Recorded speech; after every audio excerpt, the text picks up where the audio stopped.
ભગવતે વાસુદેવાય.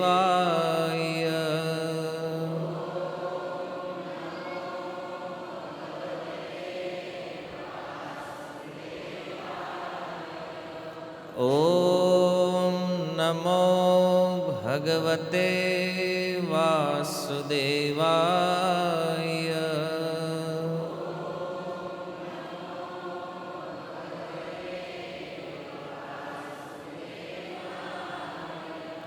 ઓમ નમો ભગવતે વાસુદેવાય.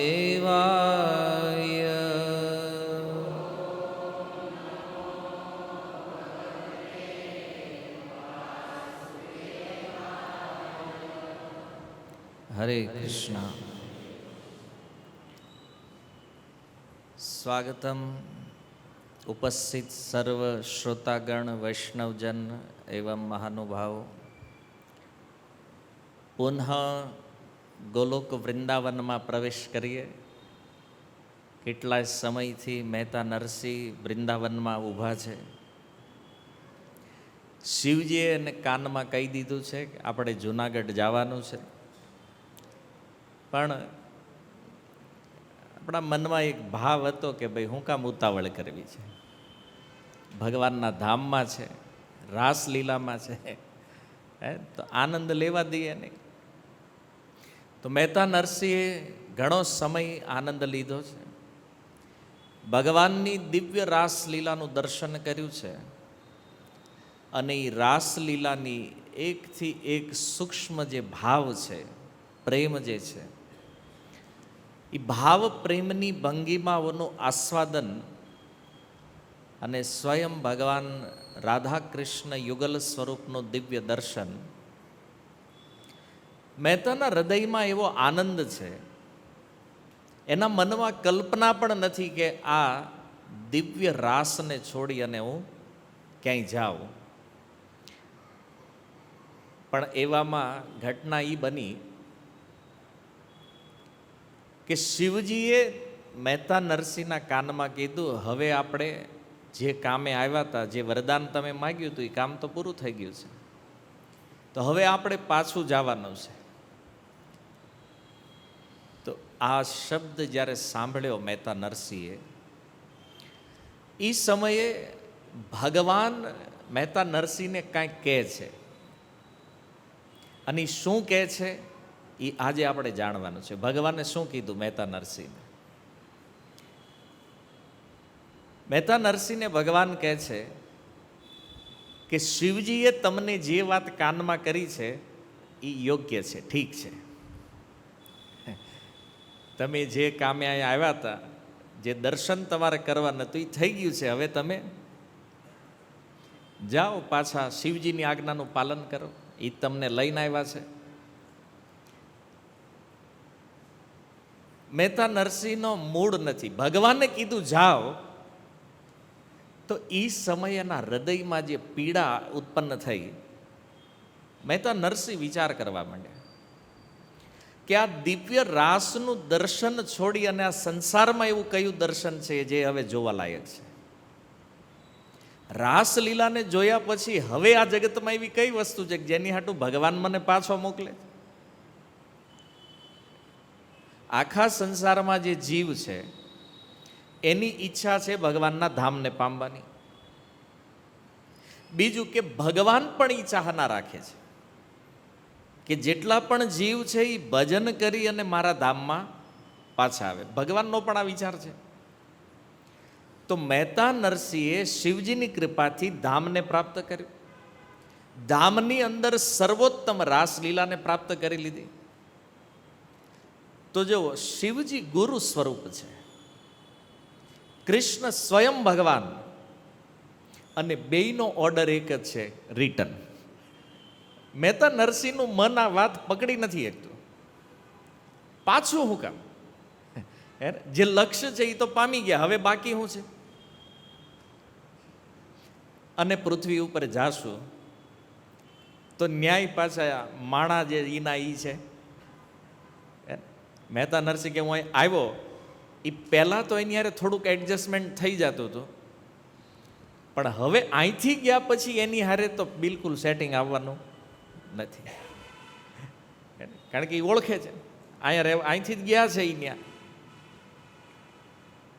મહેતા નરસિંહના મનમાં એક એવી ભાવના ઉત્પન્ન થઈ ગઈ કે ભલે શિવજી કહે છે, ભગવાન કૃષ્ણ કહે છે, પણ વાત તો ખોટી છે. અહીં આવ્યા પછી જવાનું કોને ગમે ભાઈ? ગોલોક વૃંદાવન પ્રાપ્ત થયું છે, એમાં આ દિવ્ય દર્શન, દિવ્ય આનંદ, દિવ્ય આસ્વાદન આટલું પ્રાપ્ત થયા પછી નરસિંહ મહેતાની 1% ઈચ્છા નથી રિટર્ન જવાની. પણ હવે કરે હું? જે લઈને આવ્યા છે એણે કીધું, અને જેના દર્શન થયા છે એણે કીધું, રિટર્ન તો જવાનો છે. ભગવાન એના ભાવને સમજી ગયા.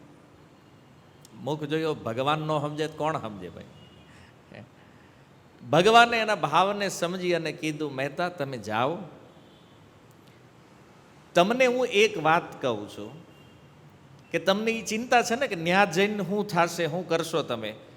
તમે જ્યાં યાદ કરશો, જ્યારે મારું સ્મરણ કરશો ને ત્યારે હું હાજર થઈ જઈશ. જે વિરહ, મહેતા જે ભવિષ્યના વિરહની કલ્પના કરીને દુઃખી થઈ રહ્યા છે ને, ભગવાને એને સાંત્વના આપવા માટે કીધું, જ્યાં પણ યાદ કરશો, જ્યારે યાદ કરશો, ભગવાન કે હું હાજર થઈ ગયો. અને બીજું, મહેતા કે એ વાત તો બરાબર છે, તમે આવી જાઓ, હું સ્મરણ કરીશ, તમે પ્રગટ થઈ જાઓ, પણ ત્યાં જઈને મારે કરવાનું જ શું? ભગવાને કીધું, તમે અહીંયા શું જોયું છે? બોલે, તમારું જે આ સ્વરૂપ છે, કયું? રાધા રાસ બિહારી. જો પ્રભુપાદજીએ કેટલી સુંદર એક વ્યવસ્થા આપી છે આપણને. અલગ અલગ શહેરોમાં મંદિરો બનાવ્યા, અલગ અલગ મંદિરોમાં ભગવાનના અલગ અલગ નામ આપ્યા છે, બધા રાધા કૃષ્ણ. પણ તમે મુંબઈ જાઓ, જો તો રાધા રાસ બિહારી છે, સુરતમાં જાઓ તો રાધા દામોદર છે, વૃંદાવનમાં જાઓ તો રાધા શ્યામ સુંદર છે, માયાપુરમાં જાઓ તો રાધા માધવ છે. અલગ અલગ નામ, કે જે ભાવ છે, જે લીલાઓ છે, જેનું મન જેમાં આકૃષ્ટ થાય છે, એ સ્વરૂપમાં એની રુચિ લાગી જાય. પ્રભુપાદજીના આરાધ્ય કોણ છે જાણો છો? રાધા રાસ વિહારી.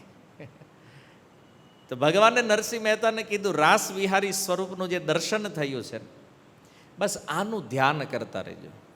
જે અહીંયા જોયું છે, આ ધ્યાન કરશો, આનંદ આવશે તમને, અને આ જ કરવાનું છે તમારે. પણ નરસિંહ મહેતાનું મન આ વાત કેવી રીતે સ્વીકાર કરે છે? મન તરફડી રહ્યું છે. જેવી રીતે ભાગવતમાં એક ઉદાહરણ છે, વૃત્રાસુરજી કહે છે પોતાના અંતિમ સમયમાં ભગવાનનું દર્શન કરવા માટે કે કોઈ પ્રેમિકા, કોઈ પત્ની પરદેશ ગયેલા પતિની જેમ રાહ જોતી હોય, મહેતા નરસિંહ કે મારા માટે આવું થવાનું છે, અહીંથી હું વયો જઈશ, પછી તો આ રાસલીલા પછી મને ક્યારે જોવા મળશે આનો કાંઈ ભરોસો નથી, આ નક્કી નથી. તો ભાવિ વિરહના કારણે મહેતા નરસિંહ વિચાર કરે છે કે રાસલીલાનું પુનઃ દર્શન ક્યારે થશે, ફરીથી ક્યારે આવું સૌભાગ્ય મને પ્રાપ્ત થશે. મન એકદમ વ્યાકુળ થઈ ગયું છે. કેવી રીતે? તો જેવી રીતે રાસલીલાની અંદર જ્યારે ભગવાન કૃષ્ણ અંતર્ધ્યાન થઈ ગયા, તમને ખ્યાલ છે રાસમાંથી ભગવાન એકવાર ગાયબ થઈ ગયા હતા, અને રાસમાંથી જ્યારે ગાયબ થઈ ગયા તો બધી ગોપીઓ જે છે એની દશા જેવી થઈ એવી દશા મહેતા નરસિંહની થઈ છે. હવે જો રાસલીલા છે, કરોડો કરોડો ગોપીઓ છે, અને એમાંથી કૃષ્ણ ગાયબ છે. તો બધી ગોપીઓ વિચાર કરે છે કે અમને છોડીને ભગવાન ગયા ક્યાં, કૃષ્ણ ક્યાં ગયા છે? અને એ સમયે કૃષ્ણના વિરહમાં ગોપીઓની જે દશા છે, સુખદેવજી વર્ણન કરે છે ભાગવતમાં, એ વિરહની દશા મહેતા નરસિંહની છે. ભલે કૃષ્ણ સામે છે અત્યારે, પણ ભાવિ વિરહ છે. કૃષ્ણ રાસલીલામાંથી અંતર્ધ્યાન નથી, મહેતા નરસિંહ સ્વયં અંતર્ધ્યાન થઈ જવાના છે. રાસલીલામાંથી. તો એ વિરહ પણ દશા સિમિલર છે. ગોપીઓનો જેવો ભાવ છે એવો ભાવ મહેતા નરસિંહ, કારણ કે અત્યારે ગોપી સ્વરૂપમાં જ છે. તો એ વિરહિણી જે ગોપીઓ છે, ભગવાન કૃષ્ણના અંતર્ધ્યાન થવા પછી શું કરે છે? કૃષ્ણની ખોજ કરે છે, શોધે છે ભગવાનને. કારણ કે રાસમાંથી અચાનક ભગવાન ગાયબ થઈ ગયા તો બધી ગોપીઓ વિચાર માંડી કરવા, કૃષ્ણ ગયા છે ક્યાં, અને અહીંથી જવાની જરૂર શું પડી એને? તો એ કે જો આ ગોપી મંડળ જે છે એમાં જોવો તો આપણામાંથી ઓછી કોણ છે? મતલબ અહીં નથી એક હાજર, બોલે બધી ગોપી હાજર છે, બધા હાજરી પૂરક, એક નથી. આની ખબર કેમ પડી? તો ચરણ જોયા ભગવાનના, ચરણ પગલાં જ્યારે જોયા તો એની હારે એક ગોપીના પગલાં છે. મતલબ કે આપણામાંથી કોઈક એક સૌભાગ્યશાળી છે જે કૃષ્ણની સાથે ગઈ છે. બોલે એ કોણ છે? એટલે શ્રીમતી રાધારાણી છે, એના સિવાય અન્ય કોણ હોઈ શકે? તો રાધારાણી અને ભગવાન કૃષ્ણ યુગલ સરકાર બે જ્યારે અદ્રશ્ય થઈ ગયા રાસલીલામાંથી, તો આ ગોપીઓ એવા વિરહમાં આવી ગઈ છે, પ્રાય બેહોશ થવાની અવસ્થામાં. અને કરે શું? તો ભગવાન કૃષ્ણની જે લીલાઓ એણે જોઈ છે ગોકુળમાં, જે લીલાઓનું શ્રવણ કર્યું છે, એ લીલાઓનું નાટ્ય રૂપાંતર કરવા લાગી છે. મતલબ કે એક ગોપી કાલિયા નાગ બને છે, એના ખભા ઉપર એક ગોપી ચડી જાય, એ કૃષ્ણ બને છે. ભગવાનની લીલાઓનું અનુસરણ મંડી કરવા, ભગવાનની લીલાઓનું સ્મરણ મંડી કરવા, અને આ બધી લીલાઓનું ગાન કરવા લાગી છે. જો વિરહની જ્યારે દશા આવે, વિરહ ભાવમાં જ્યારે કોઈ પ્રવિષ્ટ થઈ જાય, તો એની એકમાત્ર દવા જે છે એ છે ગાન, ગીત. અને એટલા માટે કે ગાન કરવાનો સૌથી મોટો ફાયદો એ છે કે કૃષ્ણ જ્યાં હોય ત્યાંથી પાછા પ્રાપ્ત થઈ જાય છે. અને આવું ભગવાન સ્વયં કહે છે, નાહમ વસામી વૈકુંઠે, હું વૈકુંઠમાં નથી. યોગી નામ હૃદયે ન છે, યોગીઓના હૃદયમાં પણ નથી. તો ભગવાન છે ક્યાં? મદ ભક્તા યત્ર ગાયંતી તત્ર તિષ્ઠામિ નારદ. જો આ લાઈન જે છે ને આ શ્લોકની, આ લાઈન આપણા માટે સમજવી બહુ જરૂરી છે. અને આ એક લાઈન જો કોઈ સમજી ગયા તો સમજી લો ભક્તિમય જીવનમાં પાર ઉતરી ગયા છે. આ શ્લોકની જે એક લાઈન છે, શું કહે છે? મદ ભક્તા યત્ર ગાયંતી તત્ર તિષ્ઠામિ નારદ. એ નારદ, હું ત્યાં વાસ કરું છું જ્યાં મારા ભક્તો ગાન કરે છે. તો ભગવાનને પામવાની એકમાત્ર દવા જે છે, વિરહ દશાને દૂર કરવાની જે દવા છે, એ શું છે? ગાન. અને આ શ્લોક એનું પ્રમાણ છે. યત્ર ગાયંતી મદ ભક્તા તત્ર તિષ્ઠામિ નારદ. નારદ, હું ત્યાં વાસ કરું છું. ગોપીઓને યાદ આવી ગયો આ લાઈન. ગોપીજનોએ વિચાર કર્યો કે કૃષ્ણને શોધવા જશું તો એ મળવાના નથી, કારણ કે આપણી કરતાં હોશિયાર છે છુપાવામાં. શોધવા માટે જો જશું તો એ નહીં મળે, પણ ગાન કરશું તો સામેથી પ્રગટ થઈ જાય. પણ તમે જુઓ, વિરહ જે છે એ એક એવી અવસ્થા છે કે સંભવ છે કે એમાં મૃત્યુ પણ થઈ શકે. જે પ્રેમનો જે વિરહ છે ને, એમાં પ્રાણ નીકળી જવું એ પણ સંભવ છે. અને રામાયણ એનું પ્રમાણ છે. જો ભગવાન રામની અંદર મહારાજ દશરથનો એટલો પ્રેમ હતો, ભગવાન જેવા અયોધ્યાથી નીકળ્યા, આ બાજુ એના પ્રાણ નીકળી ગયા મહારાજ દશરથના. આ એક વિરહ છે, કારણ કે ભગવાનથી અલગ થઈ ગયા, વિરહ દશા થઈ તો મહારાજ દશરથે પ્રાણ છોડી દીધા. તો પ્રેમીઓની અંદર સર્વોચ્ચ સ્થાન ઉપર ગોપીજનો છે, અને ભગવાન કૃષ્ણ એને રાસલીલામાં છોડી નીકળી ગયા છે. તો સ્વાભાવિક છે કે ગોપીજનોના પ્રાણ નીકળી જવા જોઈએ. મહારાજ દશરથ તો છતાં ઐશ્વર્ય ભાવના ભક્ત છે, પણ માધુર્ય લીલામાં ગોપીજનો છે તો એના તો પ્રાણ નીકળવા જોઈએ. એક પણ ગોપીનું મૃત્યુ નથી થયું રાસલીલામાં. શું કામ? એને જ્યારે ખબર પડી કે ગાન દ્વારા કૃષ્ણને પામી શકાય તો એણે ગાવાનું ચાલુ કર્યું. અને ભાગવતનું પ્રસિદ્ધ ગીત જે છે ગોપી ગીત, ભલે ભાગવતમાં કાંઈ ખબર પડતી હોય કે ન પડતી હોય, પણ ગોપી ગીત ગયો તો કાન ચમકી જાય છે ને. એટલું પ્રસિદ્ધ અને આ પ્રેમને પ્રગટ કરવા વાળો આ ગીત છે. એનો એક શ્લોક છે, આ ગોપીજનો ગાય છે, એણે ગાયું છે. તવ કથામૃતમ તપ્ત જીવનમ કવિભીરીડિતમ કલ્મષાપહમ શ્રવણમંગલમ શ્રીમદાતતમ ભુવિ ગૃણન્તિ તે ભૂરિદા જના.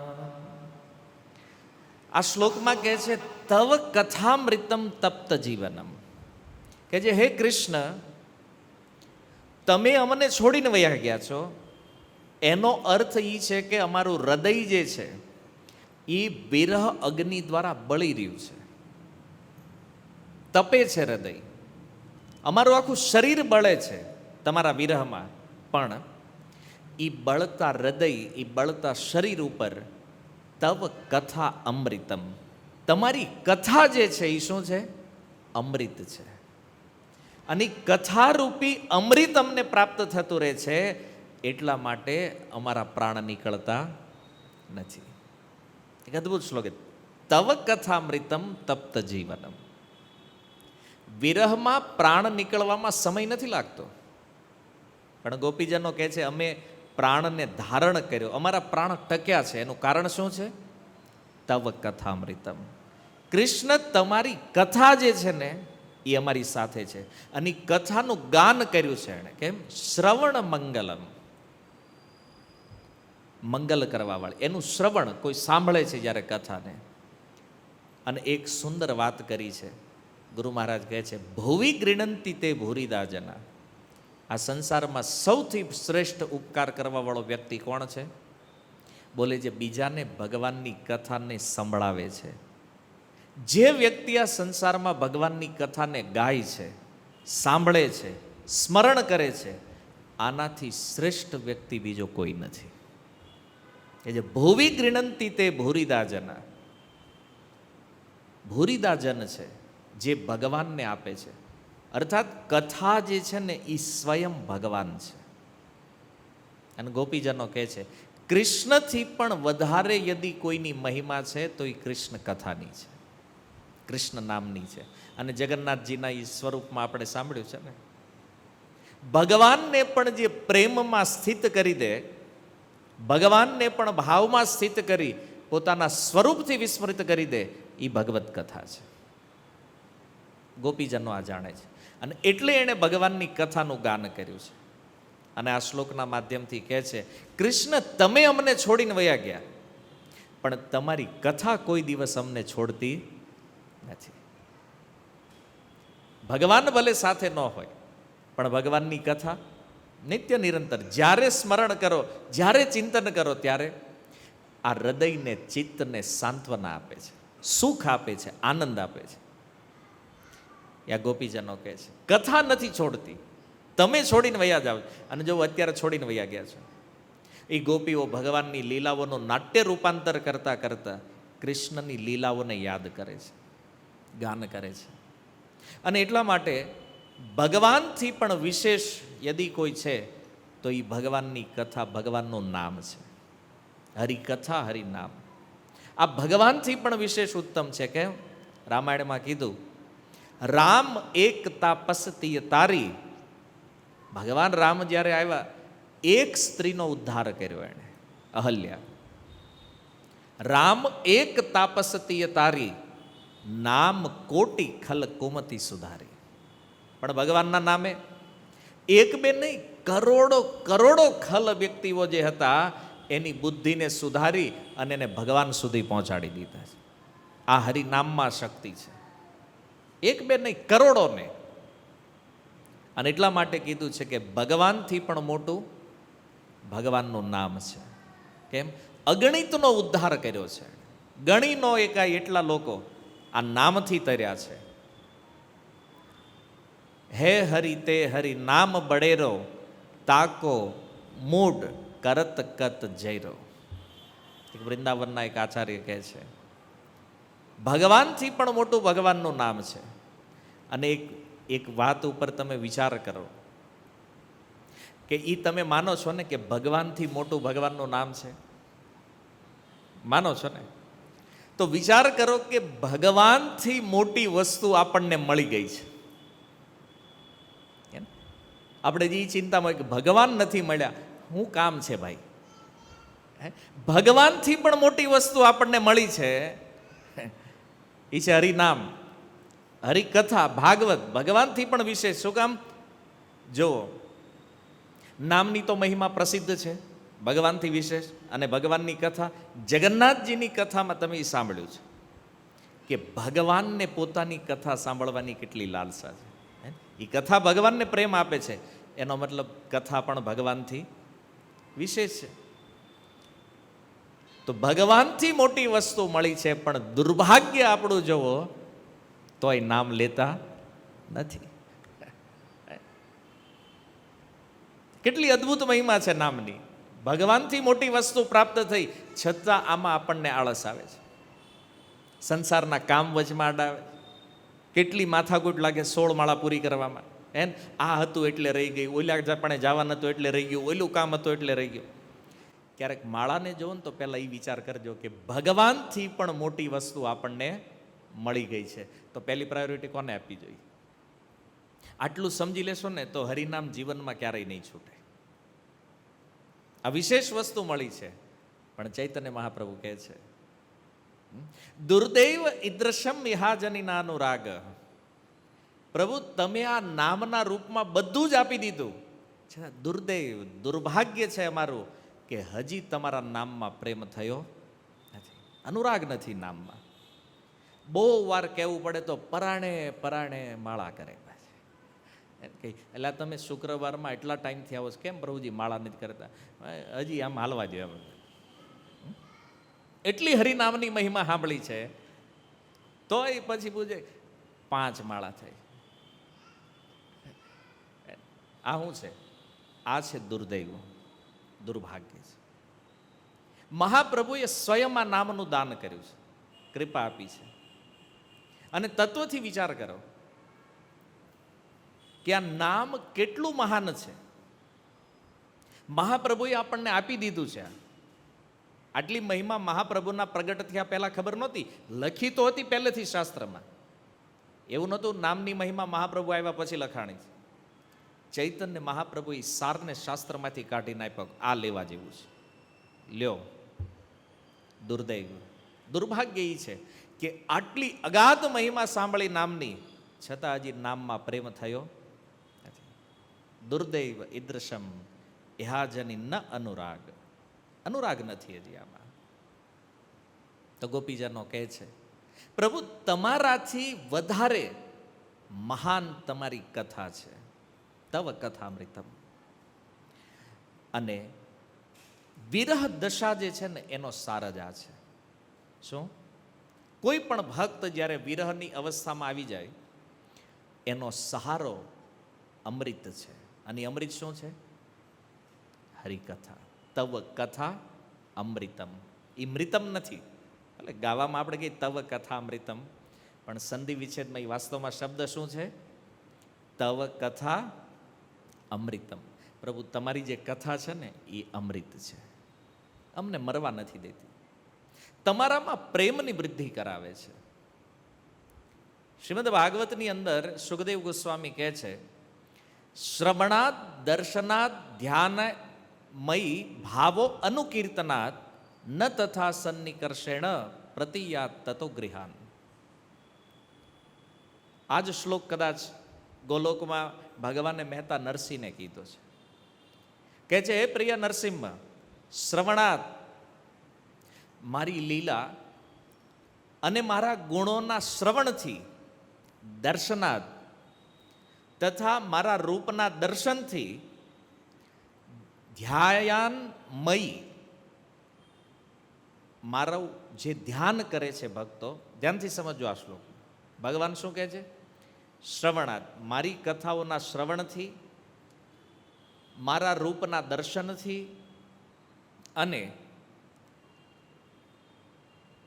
ધ્યાનાત, મારું ધ્યાન કરવાથી, ભાવો અનુકીર્તનાત, અર્થાત મારા જે ભક્તો છે, જેવું મારું શ્રવણ છે એવું મારા ભક્તોની કથાનું શ્રવણ કરે, જેવું મારું દર્શન છે એવું મારા ભક્તોનું દર્શન કરે, અને જેવું મારું ધ્યાન કરે છે એવું મારા ભક્તોનું ધ્યાન કરે.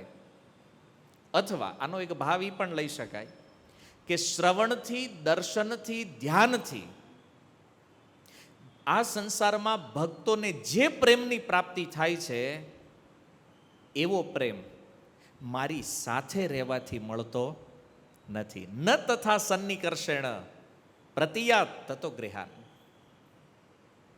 સીધી ભાષામાં ભગવાને કીધું અહીંયા રહીશ તો એ પ્રેમ નહીં મળે જે પ્રેમ ઓલા હેઠે મજા લે છે આની, મતલબ પૃથ્વી ઉપર. ભગવાન કે જે મારા ભક્તો છે, હવે તમે વિચાર કરો, આ બહુ અદ્ભુત ટર્નિંગ પોઈન્ટ છે અહીંનો, કે નરસિંહ મહેતા ત્યાં પહોંચ્યા તો આમાંથી ઘણાના મનમાં ભાવ થયો છે કે આપણને એકવાર મોકો મળી જાય ને રાસલીલામાં જવાનો તો અદ્ભુત છે. હવે ભગવાન શું કહે છે? તમે રાસલીલામાં પહોંચી, મહેતા નરસિંહ પહોંચી ગયા છે, એને ભગવાન કહી રહ્યા છે કે મારા શ્રવણથી, દર્શનથી, ધ્યાનથી, સ્મરણથી જે પ્રકારનો પ્રેમ મળે છે એવો જ પ્રેમ મારા ભક્તોનું દર્શન, શ્રવણ, ધ્યાન કરવાથી મળે છે. પણ આ પ્રેમ મારી સાથે રહેવાથી આની અનુભૂતિ થતી નથી. નિકટ રહેવાથી એટલી મજા નહીં આવે. કારણ મહેતા નરસિંહે પૂછ્યું, એનું શું કારણ છે પ્રભુ? કે તમારી હારે મને ત્યાં મજા આવી રહી છે, આનંદ આવી રહ્યો છે. ભગવાન કે મારા વિરહમાં જે આનંદ છે એ આની કરતા અનંત ગણો આનંદ છે. ચૈતન્ય મહાપ્રભુએ આ સમજાવ્યું છે તત્વ, જે ભગવાન નરસિંહ મહેતાને સમજાવી રહ્યા છે. નિકટ રહેવાથી જે પ્રેમ નથી ને, વિયોગથી પ્રેમમાં પરિપક્વતા આવે છે. જો પ્રેમ કોઈને કરે ને તો પ્રેમનું એક પ્રારંભિક સ્તર હોય, શરૂમાં નવો પ્રેમ થયો હોય, પછી થોડો પ્રેમ વધે, ગાઢતાને પ્રાપ્ત કરે, અને એક હોય છે પ્રેમની સર્વોચ્ચ અવસ્થા છે પરિપક્વ અવસ્થા. ભગવાન કે પરિપક્વ અવસ્થા જે પ્રેમની છે એ હારે રહેવામાં નથી. વિરહથી આ પ્રેમ શું થાય છે? પરિપક્વ. વિરહના કારણે જે અગ્નિ પ્રગટ થાય છે હૃદયમાં, અને એમાં જ્યારે એ હૃદય તપે અને એ વિરહમાં કૃષ્ણને મળવાનો જે આનંદ છે, કૃષ્ણ છે નહીં સામે, પણ એના વિરહમાં એને પ્રાપ્ત કરવાની જે લાલસા, જે પ્રેમ એમાં વધે છે, એ હારે રહેવાથી થતો નથી. સીધી ભાષામાં બધાને સમજાય કે એંગેજ થયા હોય ત્યારે જે ભાવના હોય એ લગ્ન પછી હોય હારે છીએ ને સામે, તો સમજમાં આવે છે. અને સાચું બોલો કે જ્યારે સગાઈ થઈ હતી જેવો ભાવ પ્રેમ હતો એવો આજ છે નથી. આખી દુનિયાનો અનુભવ છે ભયા. કેમ? કારણ કે પ્રેમનું મૂળ તત્વ આ છે. સંયોગમાં જે આનંદ નથી એનાથી અનંત ગણો આનંદ ક્યાં છે? વિયોગમાં છે, વિરહમાં છે. અને ભગવાન કૃષ્ણ અને રાધા રાણીનું 100 વર્ષ દૂર રહેવું એનું મૂળ પ્રયોજન આ છે. સામે રહીને જે પ્રેમમાં વૃદ્ધિ નથી થઈ ને, એ 100 વર્ષ એકબીજાથી દૂર રહીને એ પ્રેમ પરિપક્વતાને પ્રાપ્ત થયો છે. મૂળ ભાવ આ છે. અને આ જ તત્વને ચૈતન્ય મહાપ્રભુએ રજૂ કર્યું છે. મહાપ્રભુ ક્યારેય નથી કહેતા કૃષ્ણ સામે છે, મારી સામે છે રાધા કૃષ્ણ.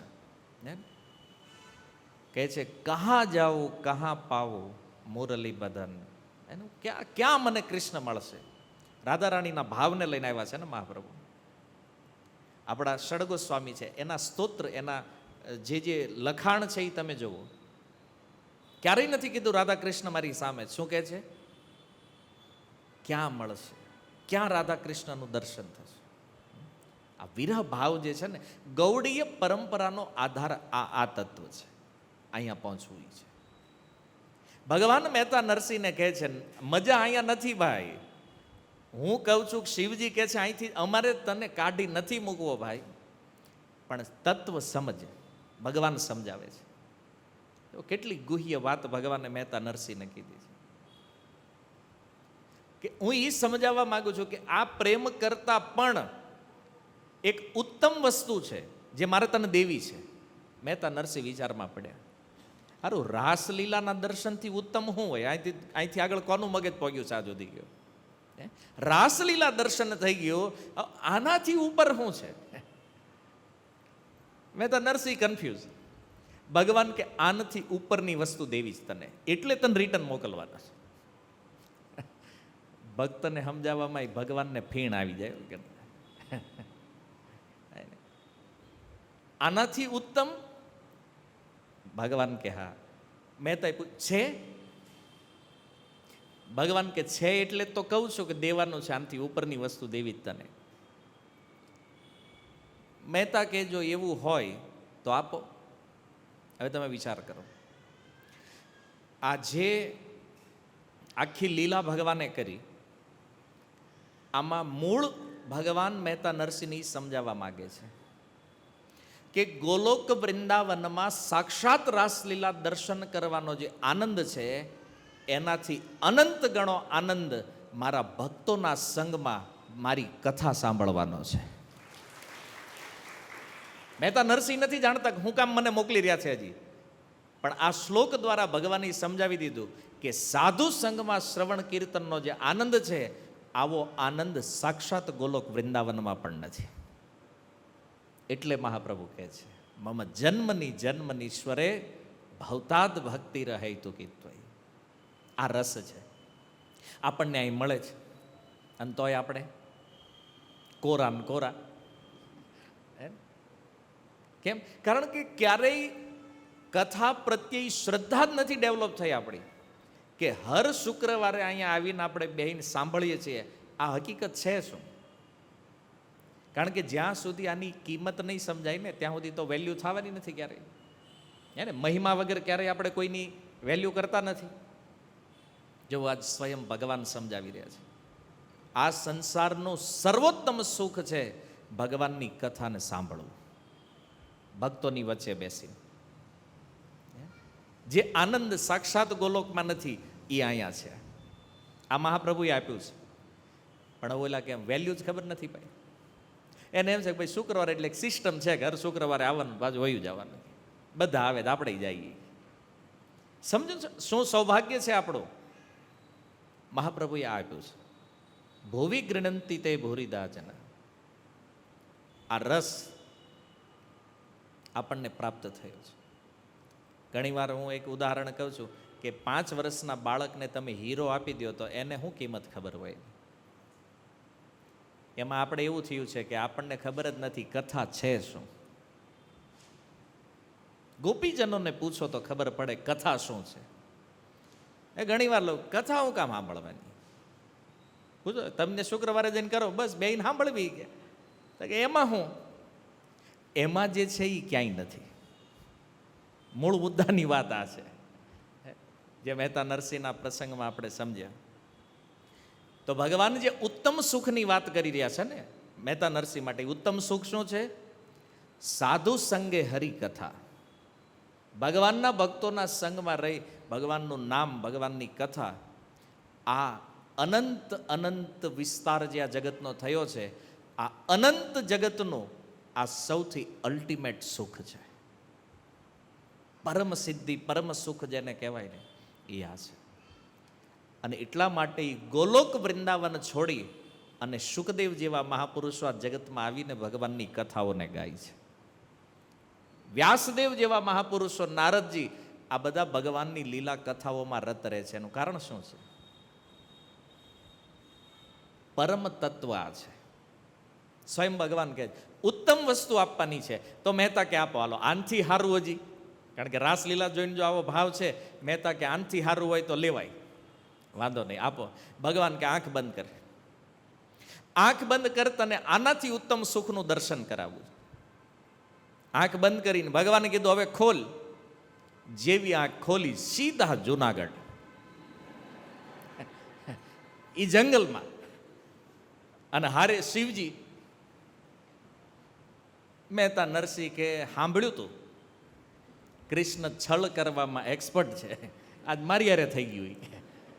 ક્યાં હું રાસલીલામાં હતો, વાત કરતો હતો, ચર્ચા કરતો હતો, અને ઉત્તમ સુખ આપું એના બાને પાછો મોકલી દીધો અહીંયા રિટર્ન. આંખ ખોલી, શિવજી હારે સીધા ઈ જ શિવ મંદિર, ઈ જ જંગલમાં. પણ એક વસ્તુ અલગ હતી, જેવા એ ઉતર્યા ગોલોકથી નીચે તો એ શિવજીના મંદિરમાં સાધુઓ બેઠા છે, અને બધા સાધુઓ ભગવાનનું કીર્તન કરી રહ્યા છે, સંકીર્તન થઈ રહ્યું છે. મહેતા નરસિંહે સાંભળ્યું કીર્તન સાંભળ્યું, એ સંતોના સમાજમાં ગયા. હવે અચાનક દિવ્ય દેશમાંથી અદ્રશ્ય થયા. નરસિંહ મહેતાની દશા શું હશે એ જોવો તમે, હે ને? ક્યાં વૈકુંઠ, ગોલોક, વૃંદાવન અને સીધું જુનાગઢ. જળ વગર જેમ માછલી તરફડે એમ મહેતા નરસિંહને થઈ ગયું કે હવે તો નહીં, જીવી જ નહીં એકાય ભાઈ, એમ. અને એ સમયે મહેતા નરસિંહ અચાનક ભગવાનને બોલાવા લાગ્યા. હા નાથ રમણ પ્રેષ્ઠ ક્વાસી ક્વાસી મહાભુજ દાસ્યાસ્તે કૃપણાયા મેં સખે દર્શય સન્નિધિ.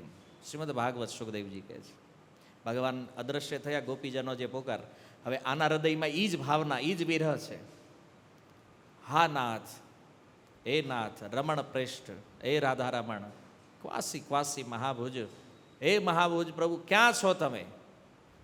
દાસ્યાસ્તે કૃપણાયા, આ મારી જેવા કૃપણ દાસ ઉપર તમે કૃપા કરો અને મને દર્શન આપો.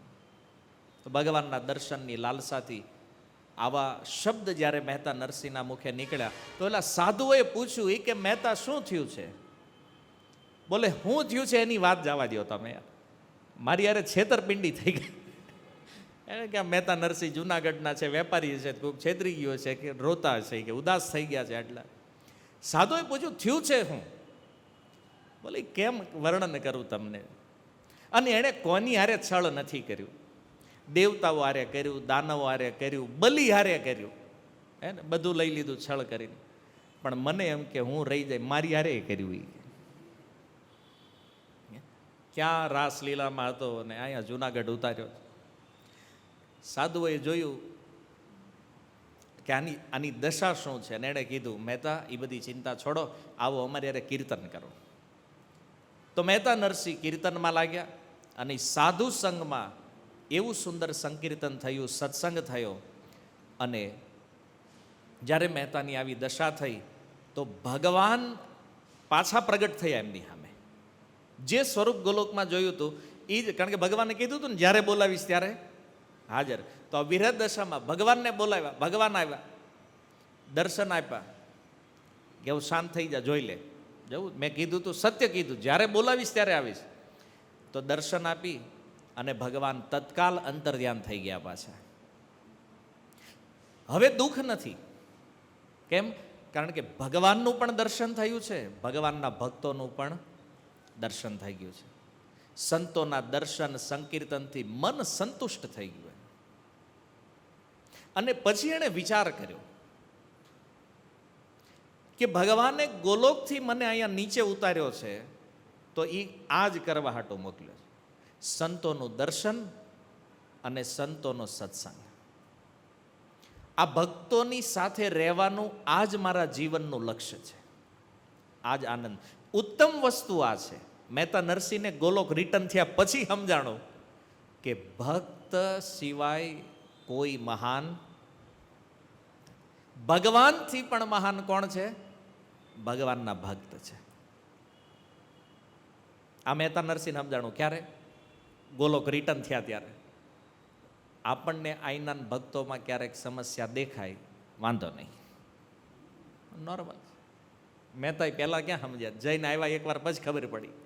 પણ આપણું સૌભાગ્ય છે કથા સાંભળીને આપણને આજ ખબર પડી ગઈ છે કે ભક્તોની વેલ્યુ શું છે, ભક્તોની કિંમત શું છે.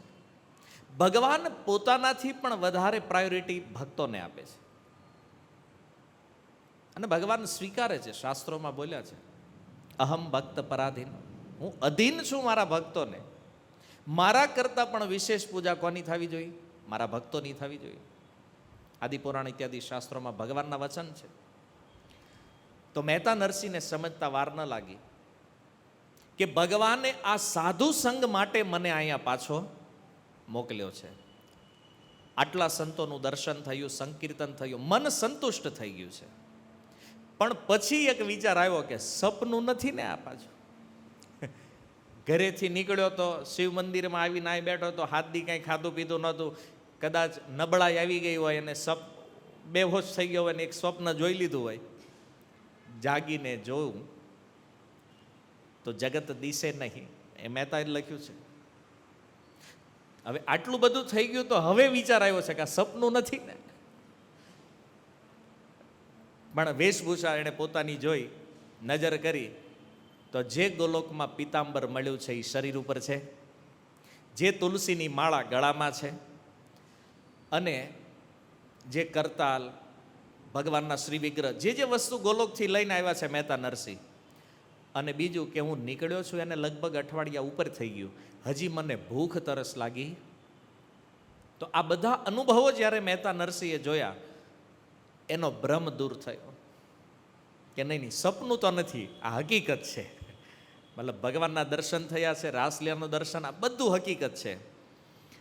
ભ્રમ જ્યારે દૂર થયો, ભગવાનને કીધેલું કે આનાથી ઉત્તમ સુખ આપીશ, બતાવીશ.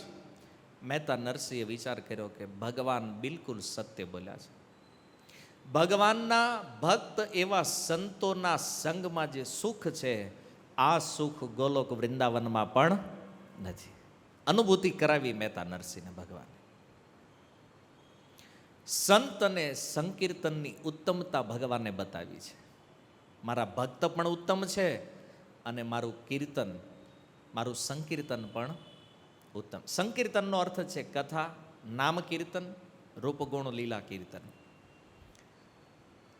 ત્યારે મહેતા નરસિંહે દ્રઢ નિશ્ચય કર્યો કે જ્યાં સુધી આ શરીરમાં પ્રાણ રહે, જ્યાં સુધી જીવન છે, ત્યાં સુધી સંત અને સંકીર્તનને છોડવાનું નથી. એક દ્રઢ નિર્ધાર કરી લીધો. જીવનભર આનો આશ્રય લઈશ. જ્યારે જ્યારે ભગવાનનો વિરહ થાય, આ દ્રઢ સંકલ્પ થઈ ગયો, પણ તોય હજી નવું નવું જોઈને આવ્યા છે એટલે ભૂલાય કેમ? તો રાસલીલા યાદ આવે, પાછા ભગવાન યાદ આવે. જેવો વિરહ થાય તો નરસિંહ મહેતા એ વિરહ દશામાં અનુભવ કરતા કે આ વિરહ દશા જે છે એ ભગવાનના ધ્યાનમાં પરિવર્તિત થઈ જતી. જેવો વિરહ થાય ને તો ભગવાનનું સ્વરૂપ યાદ આવે, રાધા રાસ બિહારી રૂપ. અને એ રાસ બિહારી રૂપને જોવે, એનું ધ્યાન કરે, એટલે એ વિરહની જે પીડા છે એ પ્રસન્નતામાં પરિવર્તિત થઈ જતી. અને આ રીતે મહેતા નરસિંહને ફાવી ગયું કે હવે આપણી ગાડી રાગે પડી ગઈ છે. ભગવાનના વિરહને પ્રસન્નતામાં કેમ પરિવર્તિત કરવું, આ સમજમાં આવી ગયું. અને ત્યાર પછી એ જે સંતો મંદિરમાં બેઠા હતા, ખૂબ સત્સંગ કર્યો, ખૂબ કીર્તન કર્યું, અને ભગવાન શિવ ત્યાંથી અંતર્ધ્યાન થયા. અને મહેતા નરસિંહ જુનાગઢ બાજુ જવા રવાના થયા. કારણ કે મંદિર દૂર હતું જુનાગઢથી, થોડું જંગલમાં. ચાલતા ચાલતા જાય અને મનમાં વિચાર કરે છે કે સૌથી પહેલા ઘરે જાઓ, ભાઈ અને ભાભીના દર્શન કરું પહેલા, અને ખાસ ભાભીને તો ચરણ સ્પર્શ કરીને પ્રણામ કરું. કેમ? કારણ કે એણે જો ઘરેથી ન કાઢી મૂક્યો તો આજ રાસલીલા થોડી દેખાણી હોત. આ ભક્તનો મૂળ છે. જો મહાન ઉપકાર થયો છે, ઘરેથી કાઢી મૂક્યા, નકર હજી હું નાન્ય રોટલી ગોતતો હોત, સવારની બપોરે, બપોરની સાંજે, સાંજની સવારે. પણ એણે ઘરેથી બહાર કાઢ્યો છે તો મતલબ કાંઈક તો મારી ઉપર ઉપકાર થયો છે, નહીતર ભગવાન કેમ મળે મને? અને આવું વિચાર કરી, જો આ ભક્તનો ભાવ છે. વાસ્તવમાં ભક્ત એ છે જેની અંદર બદલાની ભાવના નથી. કોઈ અહિત કરે પણ છતાં એના પ્રત્યે બદલો લેવાનો ભાવ ન હોય તો સમજી લો આ ભક્ત છે. મનમાં વિચાર કરતો આણે મારી યારે આવું કર્યું છે, હવે આને એકવાર દેખાડી દેવું છે, આપણે આને આમ કરી નાખવું છે. આ સંસારી લોકોનો વ્યવહાર છે.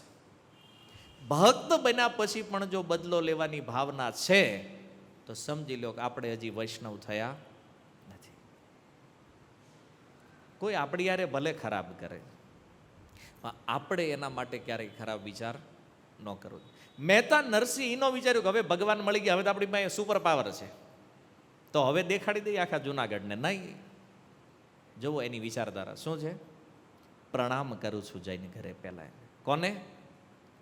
જેણે ઘરેથી કાઢી મૂક્યો છે. કેમ? બોલે આની કૃપાથી તો ગોવિંદ મળ્યા છે, ભગવાનનું દર્શન થયું છે, રાસલીલાનું દર્શન થયું છે. અને જે ભક્ત હૃદયમાં બદલાની ભાવના નથી રાખતો, મહાદેવ આની પ્રશંસા કરે છે. કોની આગળ? માતા પાર્વતી આગળ. પાર્વતીજીને દેખાડે છે. પાર્વતી જો આ ભક્તને જોતું, વૈષ્ણવનો સ્વભાવ જો, એની અંદર બદલાની ભાવના નથી. દેખાડ્યું છે. તમને યાદ છે ભાગવતની અંદર ચિત્રકેતુ મહારાજ, પાર્વતીજીએ શ્રાપ આપ્યો ચિત્રકેતુ મહારાજને, એણે સામેનો શ્રાપ આપ્યો. આ વૈષ્ણવ છે. ત્યારે શિવજી બોલ્યા છે આ વૈષ્ણવનો ભાવ છે. જો સામર્થ્ય છે એ ચિત્રકેતુનું સામે શ્રાપ આપીએ કે માતા પાર્વતીને નથી આપ્યો.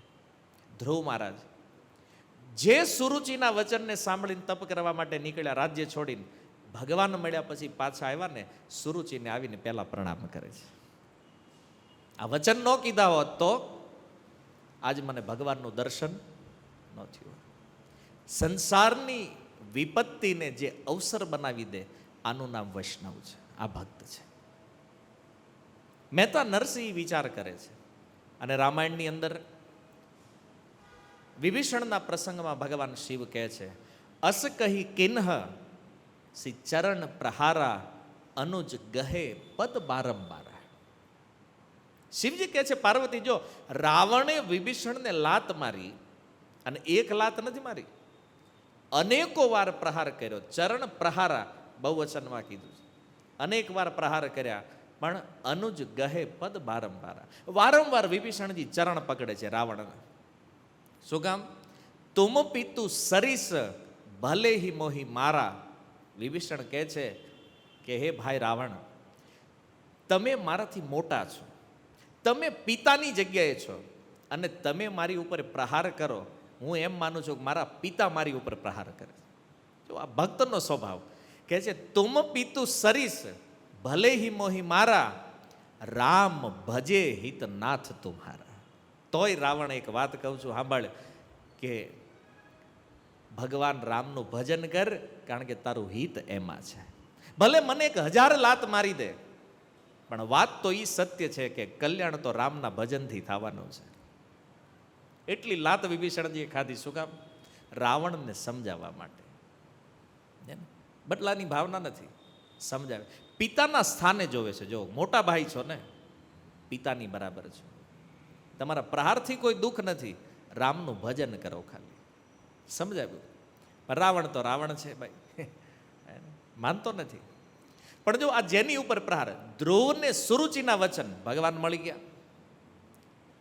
ચિત્રકેતુને તો ઓલરેડી ભગવત પ્રાપ્તિ થયેલી છે, પણ વૃત્રાસુરના રૂપમાં પુનઃ ભગવત પ્રાપ્તિ થઈ ગઈ છે.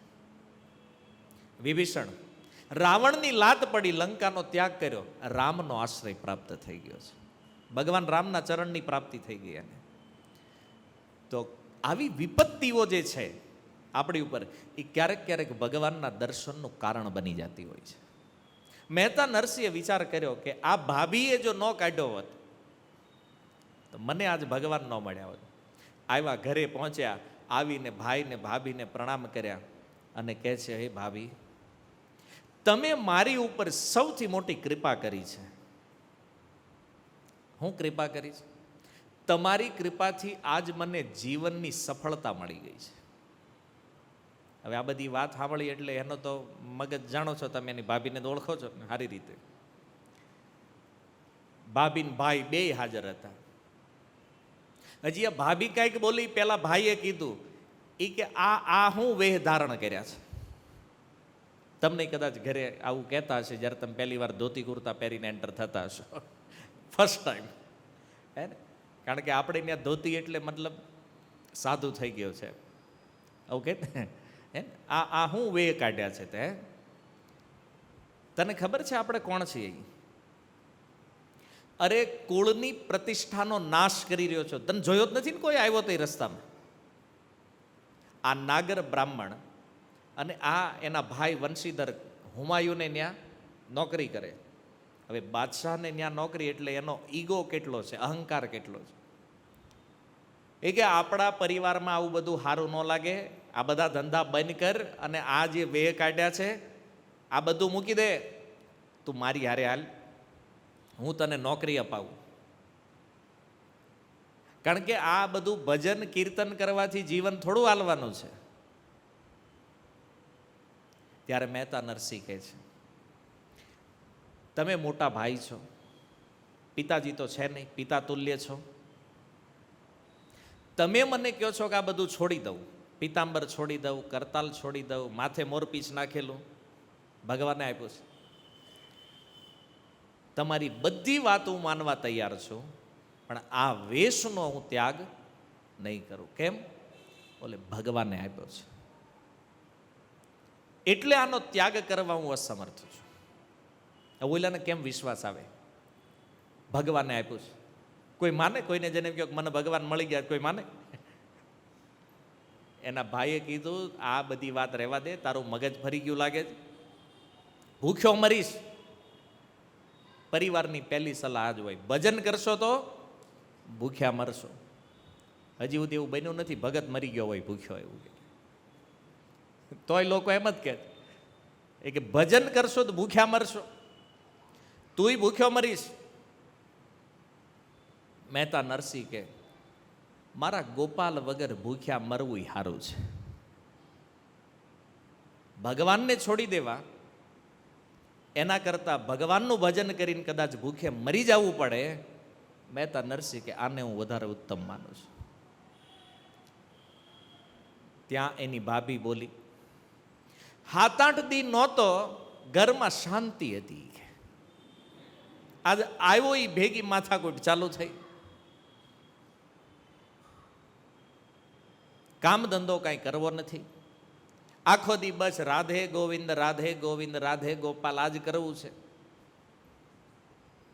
કુળની પ્રતિષ્ઠા નાશ થાય છે, આમાં ઘરે હાલવાનું નથી, તારા લગ્ન નહીં થાય, કોણ તને દીકરી દેશે, એટલી મોટી લપ. અને આ બધાના ઘરની કોમન માથાકૂટ છે. એટલે તમે જાણો છો હું મગજમારી થઈ હશે ને.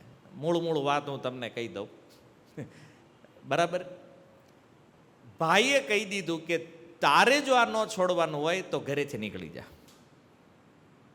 તારું મોઢું મારે જોવું નથી. કેટલું દુર્ભાગ્ય છે જુઓ, ભગવાનના ભક્ત જેને ભગવાનનું દર્શન થયું છે એનું મોઢું નથી. અને સંસારને ભક્તો ગમતા જ નથી.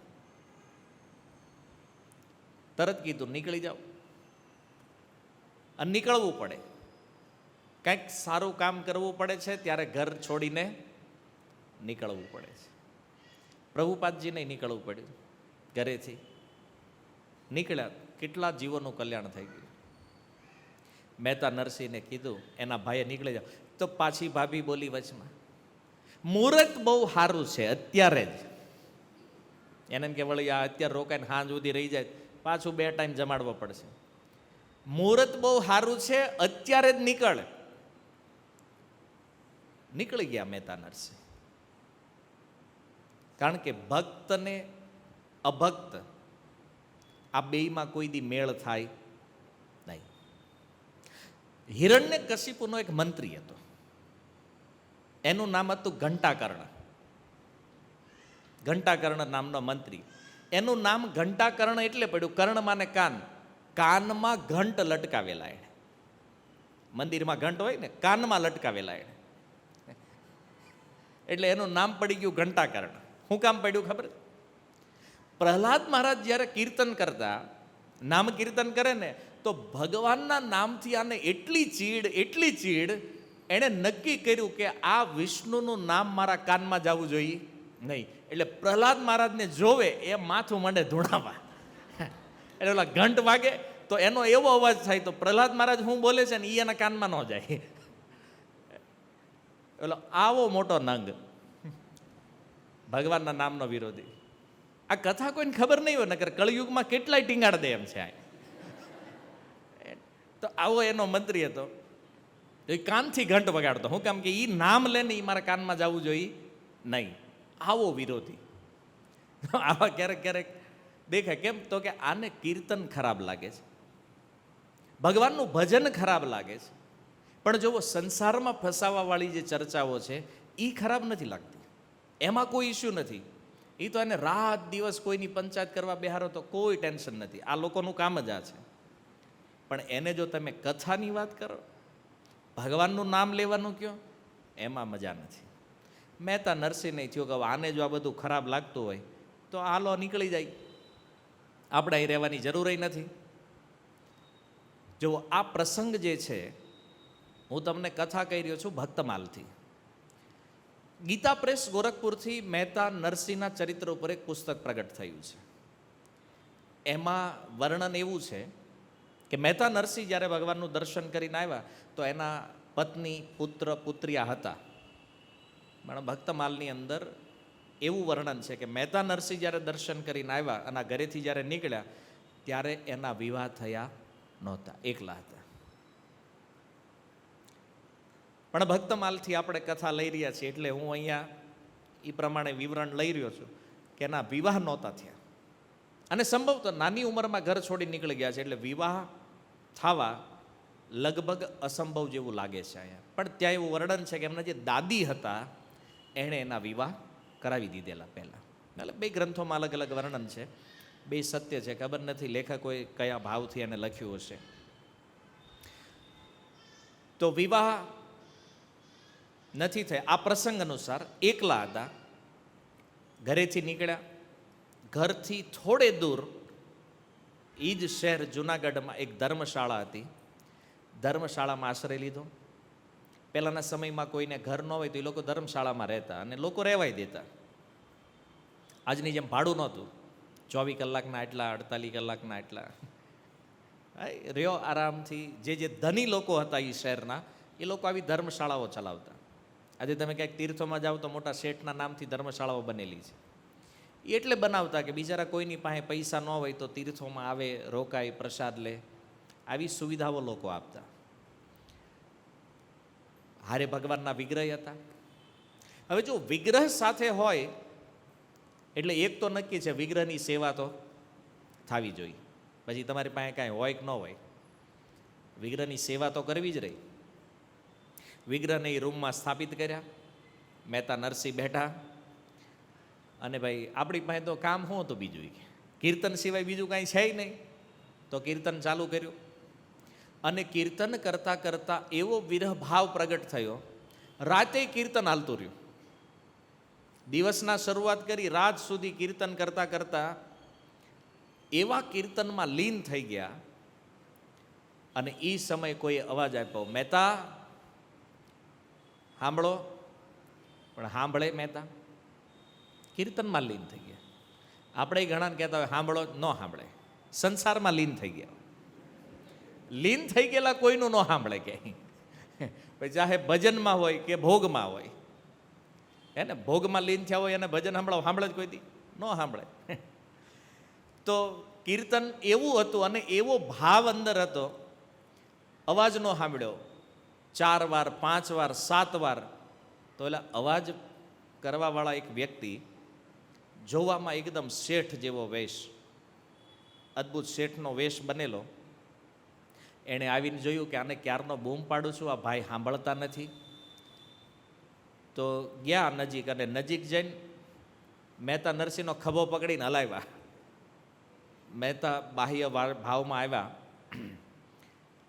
અને મહેતા નરસિંહે પૂછ્યું, તમે કોણ? બોલે પહેલાં એ ગયો, તમે મહેતા નરસિંહ છો? બોલે હા. તમે? બોલે હું અક્રૂર છું. અક્રૂર કોણ? હું તો કોઈ અક્રૂરને ઓળખતો નથી. ત્યારે એ શેઠ કહે છે, હું અક્રૂર, ઈ અક્રૂર જે કૃષ્ણ બલરામને મથુરા લઈ ગયા હતા, ઈ અક્રૂર. મહેતાને આશ્ચર્ય થયું, ઈ અક્રૂર છો તમે? બોલે હા, હું સ્વયં અક્રૂર. તો અહીંયા શું કરો તમે જુનાગઢમાં?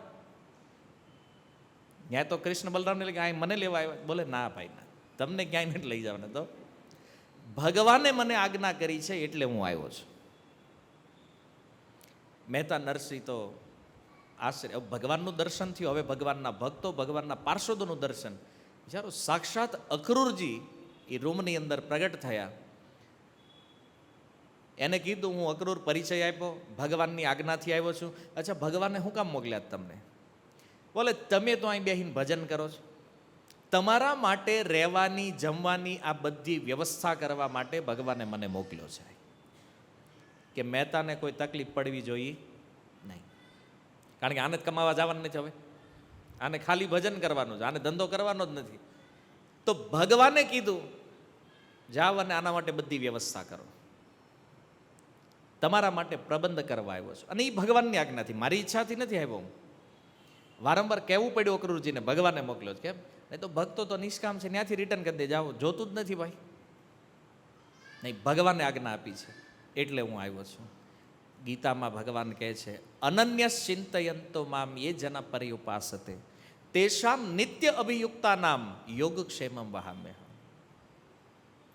આ એક અદ્ભુત શ્લોક છે. ભગવાન કહે છે 9:22, અનન્ય ચિંતયંતો મામ. હે અર્જુન, જે અનન્ય ભાવથી મારા ચિંતનમાં, મારી ભક્તિમાં લાગ્યો છે, એ જન પર્યુપાસતે, જે મારી ઉપાસના કરે છે, તેષામ નિત્ય અભિયુક્તા નામ, જે નિત્ય અભિયુક્ત છે ભક્તિમાં, આવા ભક્તનું યોગક્ષેમમ વહામ્યહમ.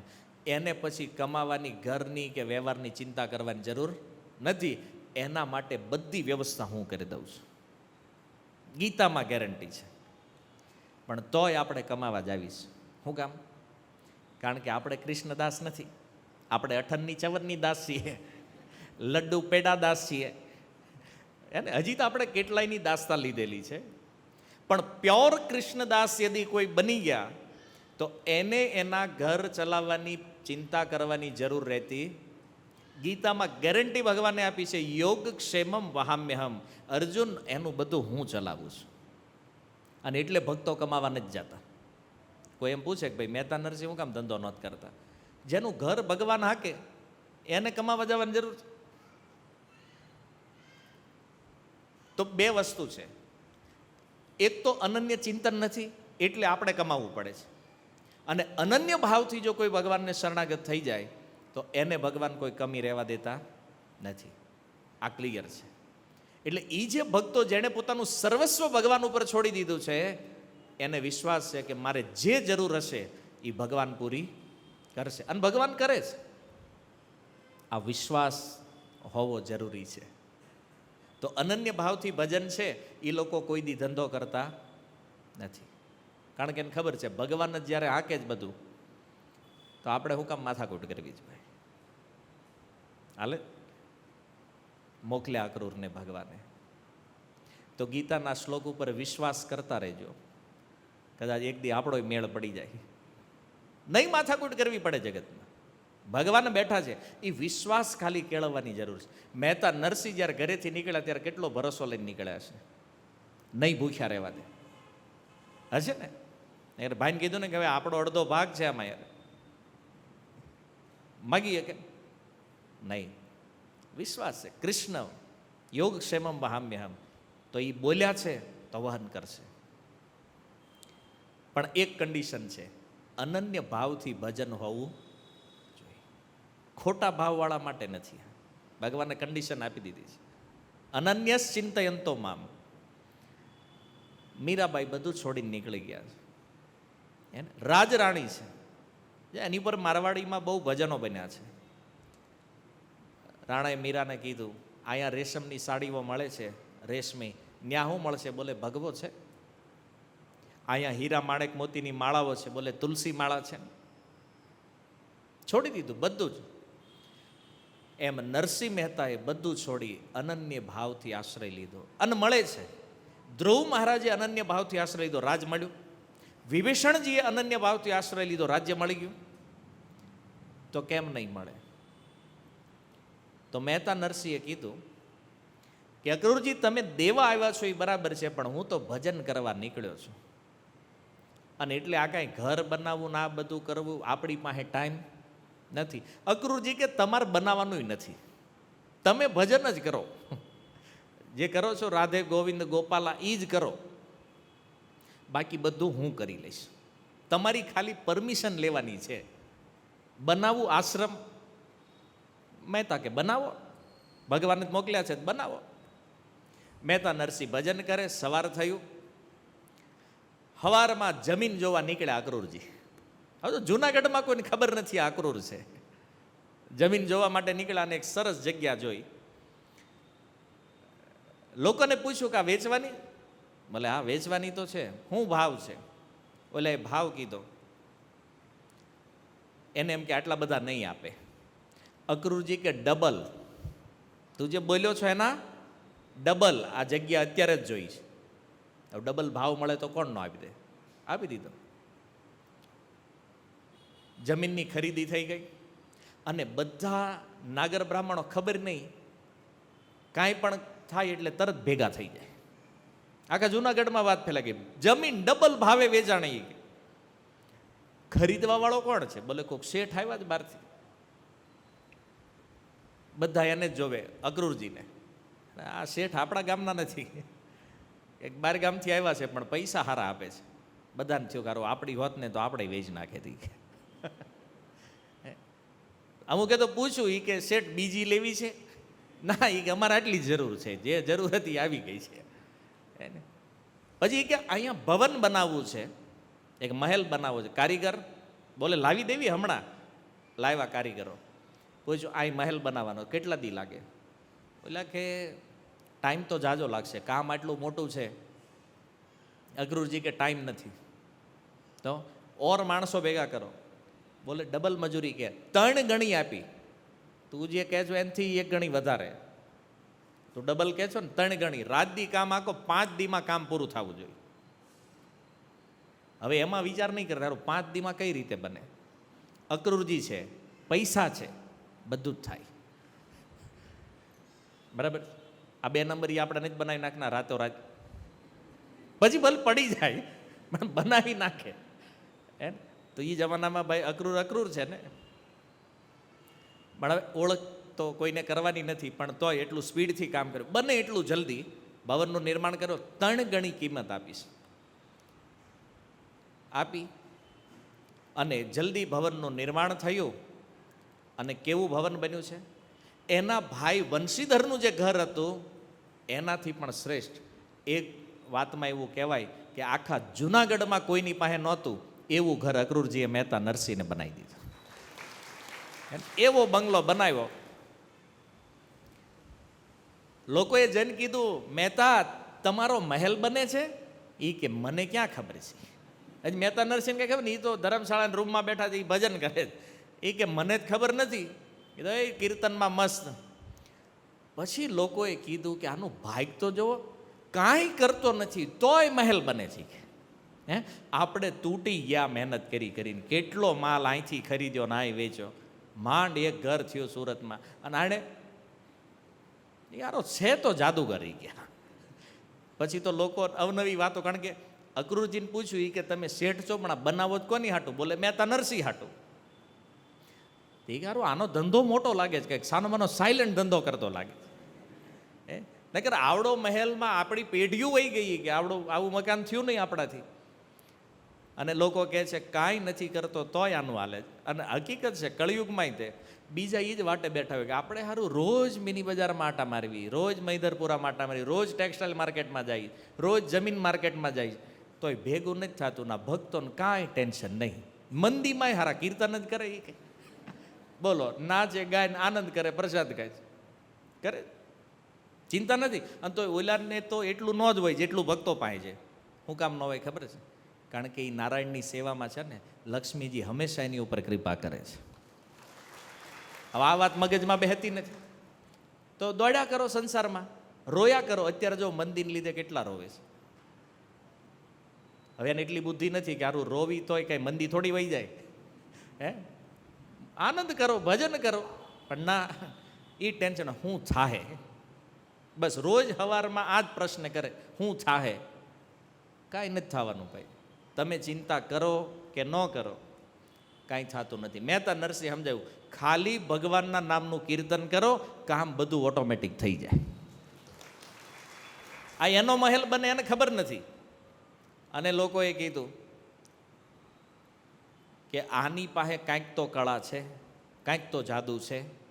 જે ભક્તો હતા જૂનાગઢમાં એણે કીધું કે અરે ખોટે ખોટા વિચાર દોડાવવાનું બંધ કરો, વાતો કરવાનું બંધ કરો, આ ભગવાનના કીર્તનનો મહિમા છે. જો એ બેહીન રાત દિવસ કીર્તન કરે છે એનો મહેલ બની ગયો, અને તમે બળો છો, ઉપાધિ કરો છો, તમારું બનેલું પડી જવાનું છે. ભક્તોએ તો એને સમજાવ્યું કે ભગવાનના નામની આ મહિમા છે, મંડો નામ લેવા. અને એક સુંદર આશ્રમ, ખાલી કહેવાનો આશ્રમ છે, રાજમહેલ બનાવ્યો છે એણે, અને લોકોમાં ચર્ચા થઈ. હવે આ મહેલ જ્યારે બની ગયો ને પછી અમુક બ્રાહ્મણમાં બુદ્ધિ આવી, અમુક જૂનાગઢમાં જેટલા હતા ને એમાંથી અમુક સુધર્યા, અને એમાં ચર્ચાઓ શરૂ થઈ ગઈ કે હોય કે નહીં આ મહેતા ભગત તો સાચો છે, કેમ નકર મહેલ બને નહીં, ચમત્કાર ને નમસ્કાર એમ નામ ક્યાં લોકો માને હે? તમે ગમે એટલી ભક્તિ કરો તો એમ ન માને, કંઈક ચમત્કાર બતાવો પછી તમારું હાલે, જુઓ ખતરનાક હાલે. તો હવે આ મહેલ બન્યો ને પછી બ્રાહ્મણોને થયું કે નહીં ભગત તો સાચો લાગે છે. ચર્ચા શરૂ થઈ, આ બાજુ મહેલ રેડી થયો. અક્રૂરજીએ કીધું મહેતા હાલો પધારો, આપણું ઘર તૈયાર છે, બધું બતાવી દીધું, અહીંયા અનાજ છે, આ ઘી છે, આ બધું રેડી, તમારે કાંઈ લેવા જવાનું નથી, અને કદાચ ક્યારેય ખૂટે નહીં એટલું છે, પરફેક્ટ ભરી દીધું છે, ચિંતા વગર આરામથી ભજન કરો, આનંદ કરો.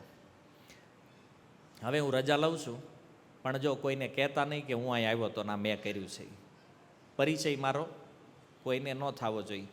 અને આવું પહેલાંય કહી દીધેલું, એટલે મહેતા નરસિંહ જે મળવા આવ્યા ને તો કોઈને કીધું ને શેઠ જે છે એ કોણ છે. અને એ સમયે એક બ્રાહ્મણ, એની કન્યા જેનું નામ હતું માણેક ગૌરી, એ આવ્યા અને આવી અને કીધું મહેતા તમારી હારે મારી દીકરીના વિવાહ કરવા છે. મેં કીધું ને ચમત્કાર ને નમસ્કાર, એમ નામ તો કોઈ લગ્નનો ક્યારેય પ્રસ્તાવ લઈને નહોતા આવ્યા, ખોટું ખોટું તે હવે મહેલ બની ગયો ને તો હવે તો સામેથી આવે.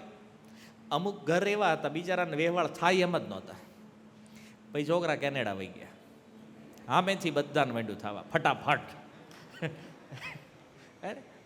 અદ્ભુત સિસ્ટમ શરૂ થઈ ગઈ. વિદેશ હોવો જોઈએ, પછી ભલે ગમે એ દેશમાં હોય થઈ જાય. અહીંયા ઈ થયું મહેતા નરસિંહ, મહેલ બની ગયો, સામેથી પિતા મહેતા નરસિંહે ના પાડી, મારે નથી કરવું. કેમ તો કે મારે ભજન કરવાનું છે, કે આ બધી માથાકૂટનો ક્યાં ટાઈમ છે મારી પાસે, તો ના પાડી. તો એ બ્રાહ્મણે વિચાર કર્યો કે આ દુનિયામાં જેટલા બાબા છે ને આ બધા બાબા પૈસાવાળાના દાસ છે, શેઠના દાસ છે બધા. એ ગમે એવો બાબા હોય પણ શેઠ એને કંટ્રોલ કરતા હોય. આવી એ બ્રાહ્મણની અંદર એ મેન્ટાલિટી હશે કે આ નરસિંહ ભલે ફકડ છે પણ આનો કંટ્રોલ કોના હાથમાં છે? આ શેઠના હાથમાં. મહેતા નરસિંહને મુખ પડતા શેઠ તમે કાંઈક કરી દો, એ કે આ નરસિંહ મારું નહીં માને, તમારું તો માનશે જ, અને લગ્ન તો મારે આની હારે કરાવવા છે મારી દીકરીના, તો તમે લગ્ન કરાવો. કીધું મહેતાને, મહેતા કેમ ના પાડો છો? મહેતા કે મારે ભજન કરવાનું છે, કે હું કા મામા કઈ પડું. કે જો સામેથી માગું લઈને આવ્યા છે, આ દીકરીના પિતાની આટલી ઈચ્છા છે તો લગ્ન કરી લે ને ભાઈ, શું વાંધો છે. પણ મહેતા નરસિંહ કે પણ મારે કરવાય નથી ને મેં આવો વિચાર નથી કર્યો, પણ હું કામ નથી કરવા? બોલે આ ભજનમાં બધી બાધા ઉત્પન્ન થાય ને પછી લગ્ન થાય તો ખબર છે ને કેટલી માથાકૂટ થાય. કાંઈ નહીં થાય, જો આ સરસ ઘર છે, બધી વ્યવસ્થા છે, તારે કાંઈ કમાવા જવાનું નહીં, તારે જે કરવાનું છે કરજે, લગ્ન કરી લે. મહેતા નરસિંહે કીધું ઠીક છે હાલો વિવાહ કરીએ. પછી સગાઈ થઈ મહેતા નરસિંહની માણેક ગૌરી સાથે. હવે આ બધું કમ્પ્લીટ થઈ ગયું તો આવાના લગ્ન કરાવતો જ વારવાર. તો વિવાહ માટે ઉકાળા છે, તૈયારી કરે છે લગ્નની, તો આપણે એને તૈયારી કરવા દઈએ, આવતા શુક્રવારે લગ્ન કરાવશું. અઠવાડિયું ભલે હું તૈયારી કરે, એટલે તૈયારી જોઈએ ને, એમ જેમ તમે ચટ મંગની પટ બિહા એમ થોડી હોય યાર, તો એને અઠવાડિયું તૈયારી કરવા દો.